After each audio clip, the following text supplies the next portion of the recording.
what Lee Zeldin voted for in Congress, you see a lot about what he would do as governor. The rescue plan, which kept God only knows how many small businesses in New York, including restaurants, open. Created a lot of jobs, started new factories, helped a lot of people. And gave cities and state governments a lot of money, which they could spend as they chose, including on law enforcement. He voted no. Then the next bill was the infrastructure bill. If you drive from here to where I live with Hillary and Chappaqua, you will have to allow some extra time because of all the infrastructure projects that are going on. Within 6 months of President Biden signing that bill, there were 4,300 more projects all over America. There were thousands more. Thousands of jobs being created. $1.5 million jobs a year for a decade. And that's an anti-inflation plan. And if you've ever driven a car over a bad road, you know why. If you've ever been on a bumpy bridge, you know why. It means there'll be fewer car accidents, fewer flats, your car will be more efficient, it'll cut the cost of operating an automobile. Lee Zeldin voted no. Now, there were 13 Republicans in the House who voted yes, 6% of them. Right. Then, the CHIPS bill. And we talked about that. There's a huge investment, Micron, going into Syracuse, you know, that's just millions and billions and billions of dollars over the next few years.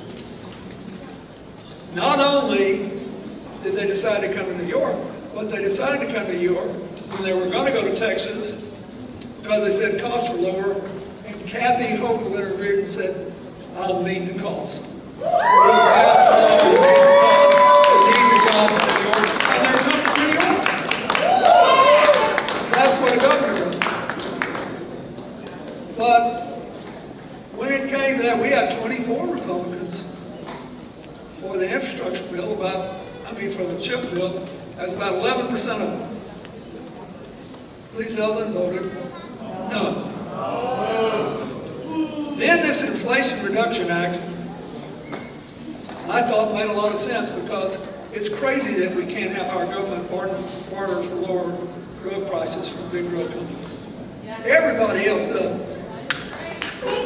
So we passed it. And we passed it with a subsidy for low-income elderly people to cap their annual drug bills at $2,000. Everybody dependent on insulin to cap monthly insulin payments at $35. How many people here know somebody that has insulin? How many? Let's look around. It's staggering the number of people who have type 2 diabetes. He voted no. So, and then when it came time to certify the clear election results with no credible evidence that any state had been dishonest or inaccurate, he voted no. So, on issue after issue, he took the most extreme stand. And if you think New York should be the most extreme state in the country, have at it. But there were some brave Republicans, 13 at least, who voted for the infrastructure bill, 24 who voted for the CHIPS bill, but not their candidate for governor. No. And now he's acting like this crime bill is, you know, it reminds me, he looks like a nice suburban dad, right? Like a nice fella. And, or like the extra in Mr. Rogers' neighborhood. I mean, he's really looks nice.